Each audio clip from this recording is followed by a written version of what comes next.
മാധ്യമം പോഡ്കാസ്റ്റ്. മാധ്യമം എഡിറ്റോറിയൽ 2026 ജനുവരി 23 വെള്ളി. ജലവായു മലിനീകരണത്താൽ മനുഷ്യർ ശ്വാസം മുട്ടി പിടഞ്ഞു വീഴുമ്പോൾ ഇതൊന്നും തങ്ങളുടെ ഉത്തരവാദിത്തമല്ല എന്ന മട്ടിൽ ഭരണകൂടം അവഗണിക്കുന്നുവെന്നും ഇക്കാര്യം വിളിച്ചു പറയുന്നവരെ നിയമക്കുരുക്കുകളിലേക്ക് തള്ളിവിടുകയാണെന്ന് പറയുകയാണ് ഇന്നത്തെ എഡിറ്റോറിയൽ. മലിനമായ ജലാശയം, അതിമലിനമായൊരു ഭൂമിയും.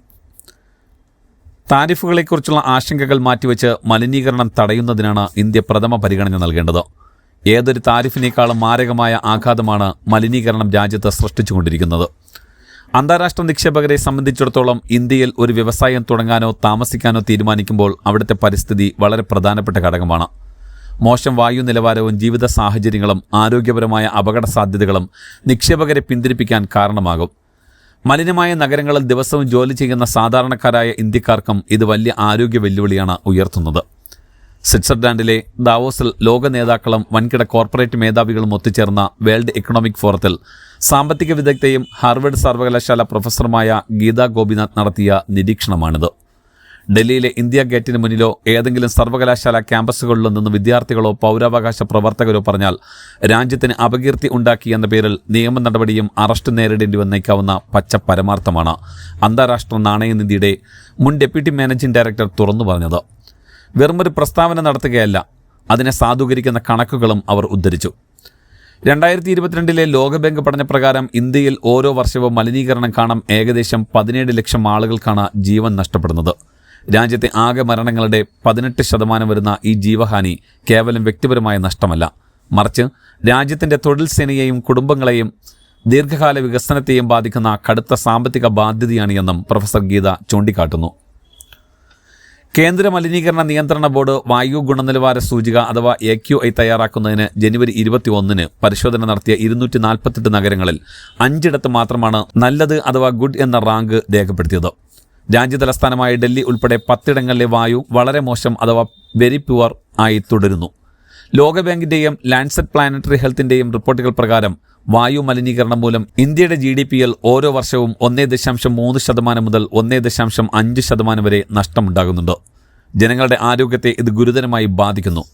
ശ്വാസകോശ സംബന്ധമായ അസുഖങ്ങൾ വ്യാപകമാകുന്നത് തൊഴിലിടങ്ങളിൽ നിന്നുള്ള വിട്ടുനിൽക്കലിനും ചെലവേറിയ ആശുപത്രിവാസങ്ങൾക്കും കാരണമാകുന്നു. ഇത് രാജ്യത്തിന്റെ ഉൽപ്പാദനക്ഷമതയെ ഗണ്യമായി കുറയ്ക്കുന്നു. ജലമലിനീകരണമാവട്ടെ സകല പരിധികളിൽ ലംഘിച്ചിരിക്കുകയാണ്. രാജ്യത്തെ ഏറ്റവും ശുചിത്വമുള്ള നഗരമെന്ന ബഹുമതി 8 വർഷമായി നിലനിർത്തുന്ന ഇൻഡോറിൽ പോലും ജലമലിനീകരണം മനുഷ്യജീവനെടുത്തത് ഈയിടെയാണ്. രാജ്യത്തെ ജനങ്ങൾ പരിപാവനമായി കരുതുന്ന ഗംഗ, യമുന നദികളിലെ മലിനീകരണത്തോത് ഒരു മാപിനിക്കും അളന്ന് തിട്ടപ്പെടുത്താനാവില്ല. ഒക്ടോബർ അവസാനം ഛഠ് പൂജയിൽ പങ്കെടുക്കുന്ന പ്രധാനമന്ത്രിക്ക് യമുനയിൽ സ്നാനം നടത്തുന്നതിനായി കുടിവെള്ളം ഉപയോഗിച്ച് പ്രത്യേകമായി ശുദ്ധജല യമുന സജ്ജമാക്കിയത് നാം കണ്ടതാണ്.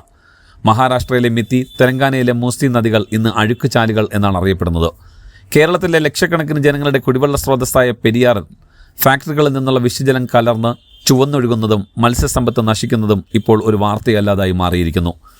ലോകത്തെ ഏറ്റവും വലിയ മൊബൈൽ ഫോൺ വിപണി മാത്രമല്ല, ഉപയോഗശൂന്യമായ ഇലക്ട്രോണിക് ഉപകരണങ്ങൾ കുന്നുകൂടുന്ന ലോകത്തെ ഏറ്റവും വലിയ ഈ മാലിന്യപ്പറമ്പ് കൂടിയായി നമ്മുടെ രാജ്യം മാറുകയാണ്. ആഭ്യന്തരമായി ഉണ്ടാകുന്ന മാലിന്യങ്ങൾക്ക് പുറമെ അമേരിക്ക, കാനഡ, യൂറോപ്യൻ രാജ്യങ്ങൾ എന്നിവിടങ്ങളിൽ നിന്നുള്ള ഈ മാലിന്യങ്ങളുടെ വലിയൊരു പങ്കും തള്ളുന്നത് ഇന്ത്യയിലാണ്. അവയിൽ അടങ്ങിയിട്ടുള്ള ലെഡ്, മർക്കുറി, കാഡ്മിയം എന്നിവ കലർന്ന് നമ്മുടെ മണ്ണും ജലവും അതീവ വിഷമയമായി മാറുന്നു.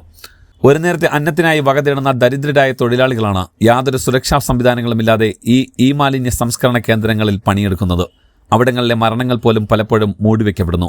ജലവായു മലിനീകരണത്തിന്റെ ആദ്യ ഇരകളും പാവപ്പെട്ടവരും കുട്ടികളും വയോധികരും സ്ത്രീകളുമാണ്. സാധാരണക്കാരായ മനുഷ്യർ ശ്വാസം മുട്ടി പിടഞ്ഞു വീഴുമ്പോൾ ഭരണകൂടം ഇതൊന്നും തങ്ങളുടെ ഉത്തരവാദിത്തമല്ല എന്ന മട്ടിൽ അവഗണിക്കുന്നു. മലിനീകരണത്തിന്റെ ഭീകരത വിളിച്ചു പറയുന്നവരെ നിയമക്കുരുക്കുകളിലേക്കും ജയിലുകളിലേക്കും തള്ളിവിടുന്നു. വായുവും ജലവും മണ്ണും മലിനമാക്കുന്നതിലൂടെ ചിലർക്കൊക്കെ വൻ ലാഭമുണ്ടാകുന്നുണ്ടാകാം. മലിനീകരണം നിയന്ത്രിക്കാനും ഉത്തരവാദികളെ നിയമത്തിന് മുന്നിൽ കൊണ്ടുവരാനും ഭരണകൂടം മടിക്കുന്നത് അതുകൊണ്ടായിരിക്കാം. ലാഭമുണ്ടാക്കുന്നത് ആരാണെങ്കിലും നഷ്ടപ്പെടുന്നത് നമ്മുടെ രാജ്യത്തിനാണ്, നശിക്കുന്നത് നമ്മുടെ ജനങ്ങളാണ്.